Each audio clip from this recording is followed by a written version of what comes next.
सभी को सुप्रभात। ग्रामर बाई देवेंद्र चौहान में आपका हार्दिक स्वागत है, हार्दिक अभिनंदन। आशा है आप सभी कुशल पूर्वक होंगे। भैया बहनों, आज के छोटे से वीडियो में बहुत ही महत्वपूर्ण चीज मैं आपको समझा रहा हूँ। जी हाँ, डायरेक्ट इंडायरेक्ट से संबंधित है। और जब आपकी रिपोर्ट स्पीच असर्टिव सेंटेंस होती है, तब रिपोर्टिंग वर्ब के बदलने में आप बहुत गलती करते हैं। प्राय आपको ये सिखाया जाता है कि से टू को टेल में बदलते हैं, सेज टू को टेल्स में बदलते हैं, विल से टू को विल टेल में बदलते हैं, सेइंग टू को टेलिंग टू बदलते हैं, सैड टू को टोल्ड में बदलते हैं। और ये मैं तो समझता हूँ कि ये गलत है। ये हाँ बिल्कुल भ्रमित करने वाला है, ये पूर्ण रूप में सही नहीं है। देखिए, मैंने काट भी रखा है इसको, ये नहीं है, कुछ और है। और वही फंडा मैं आपको सिखा रहा हूँ, कभी गलती नहीं होगी। वीडियो आखिर तक देखिए, कोई लंबा वीडियो नहीं है। देखिए, पहले आप ये समझिए रिपोर्टेड स्पीच को लिखने के तरीके कितने होते हैं। तो मैंने तो केवल 5 यहाँ पे विधि लिखी है, अभी और भी कई सारी रह गई, इनसे ही काम आपका चल जाएगा। देखिए, राम यहाँ पर कहने वाला है इन सेंटेंस में सब में, और हरि सुनने वाला है। पहला sentence, Ram says to Hari god is almighty. Ram Hari से कहता है भगवान सर्वशक्तिमान है। यहाँ भी राम सेज हरि, राम कहता है हरि भगवान सर्वशक्तिमान है। यहाँ भी राम कहता है भगवान सर्वशक्तिमान है हरि। अर्थात यहाँ भी हरि सुनने वाला है, यहाँ भी हरि सुनने वाला है, यहाँ भी हरि सुनने वाला है, यहाँ भी हरि सुनने वाला, और यहाँ भी हरि सुनने वाला है। कोई जरूरी नहीं है भैया बहनों की ये सुनने वाला आपके यहाँ पर रिपोर्टिंग वर्ब में यहीं पर आए। ये रिपोर्टेड स्पीच में भी आ सकता है। अगर ये किसी का नाम है हरि मोहन सोहन या वायज गर्ल्स स्टूडेंट्स इत्यादि इत्यादि है इस प्रकार से, तो ये यहाँ जरूरी नहीं है। ये रिपोर्टेड स्पीच में इन्वर्टेड कॉमास के अंदर यहाँ आ सकता है, ये रिपोर्टेड स्पीच में इन्वर्टेड कॉमास के अंदर यहाँ आ सकता है, ये रिपोर्टेड स्पीच में बिल्कुल अलग कॉमास के अंदर आ सकता है, ये रिपोर्टेड स्पीच में इन्वर्टेड कॉमास के अंदर यहाँ आ सकता है। अब आप कहेंगे हम कैसे पहचानेंगे कहाँ दिया है? यह सुनने वाला है कहने वाला, तो इसकी पहचान ही होती है।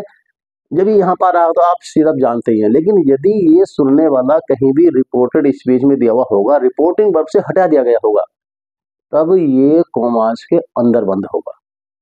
देखिए, यहाँ कॉमास के अंदर है, यहाँ भी कॉमास के अंदर है, यहाँ भी नोट कॉमास के अंदर है, और यहाँ भी नोट कॉमास के अंदर है। और एक खास पहचान जो इसकी होगी वो ये होगी कि जब ये रिपोर्टेड स्पीच में जाएगा सुनने वाला, तो इसे कोमा लगा करके बाकी सेंटेंस से अलग कर दिया जाएगा। ये देखिए, यहाँ से अलग हो रहा है, ये देखिए यहाँ पर ये अलग हो रहा है, हर ये कोमा लगा हुआ है। यहाँ देखिए बिल्कुल ही अलग कर दिया गया, अकेला दूर कोने में, लेकिन कोमा लगा हुआ है। और यहाँ देखिए, यहाँ ये बहुत मोस्ट सेंटेंस आपको बहुत ही, और ये वाला देखिए आप, इन दो को गौर से देख लीजिए। हरी यहाँ दिया है, सेज यहाँ दिया है। कई बार आपको सोचते हैं हो ये कोमा धोखे से लग गए, ये हरी कह रहा राम से। ऐसा नहीं है, धोखा, ये धोखा नहीं हुआ है, बल्कि हरी सुनने वाला है, हरी कहने वाला नहीं है। अगर ये हरी कहने वाला होता तो यहाँ पर टू दिया हुआ होता। ये पहचान है, ये कोमास के अंदर यहाँ टू नहीं है। ऐसे यहाँ देखिए आप, ये हरी सेज राम, भैया ये हरी नहीं कह रहा है राम से, बल्कि हरी सुनने वाला है, कोमास के अंदर बंद है, यहाँ टू भी नहीं है।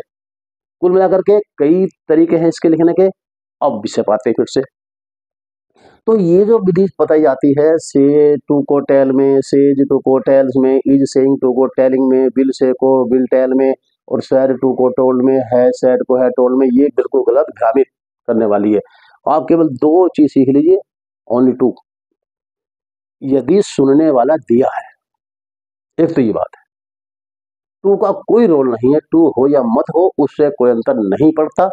हाँ, अगर टू दिया तो उसे हटा देंगे, अगर टू दिया है तो उसको हटा देंगे, नहीं दिया तो ना दो। सुनने वाला होना चाहिए। और यदि रिपोर्ट स्पीच में सुनने वाला है, तो आप केवल से को टेल में बदलेंगे और सैड को टोल्ड में बदलेंगे। बस इतनी सी बात याद कर लीजिए, बस केवल केवल से को टेल में और सैड को टोल्ड में, बस। हाँ, होता क्या है, यदि इस से में एस लगा है तो आप टेल में एस लगा दीजिए, टेल्स कर दीजिए। यदि इस से के पहले विल है तो आप यहाँ विल लगा दीजिए, विल टेल कर दीजिए। अर्थात जो भी इस से में इधर या इधर जुड़ा है वो आप यहाँ पर जोड़ दीजिए। ऐसे ही सैड में सैड का टोल्ड कर दीजिए, यहाँ कुछ है जो है तो आप है जो है कर दीजिए। क्या अंतर पड़ रहा है? लेकिन मुख्य जो आधारभूत आपका परिवर्तन केवल से का टेल और सैड का टोल्ड होगा। टू देहत हटा दीजिए, नहीं देहत तब भी कोई पड़ता। अब देखिए 5 सेंटेंसेस हैं और इन पांचों ही सेंटेंस में कोई सा भी दिया होता तो उसका इनडायरेक्ट यही बनता। सब में राम कहने वाला है, सब में हरि सुनने वाला है, ये सुनने वाला कहीं भी दिया हुआ हो, लेकिन जब वाक्य को बदलेंगे तो सुनने वालों को उठाकर लाएंगे यहीं, रखेंगे यहीं से ला करके रिपोर्टिंग पर में, चाहे कहीं भी दिया हो। तो सारे सेंटेंस का इंडायरेक्ट बनेगा, Ram tells Hari that god is almighty. Ram tells Hari that god is almighty. और यदि वास्तव में वीडियो उपयोग रहा है तो शेयर कीजिए, कमेंट कीजिए, लाइक कीजिए। और कोई भी आपकी समस्या है तो 9927258969 पर अवश्य मालूम कर लीजिए। बहुत बहुत धन्यवाद, शुभकामनाएं, बेस्ट ऑफ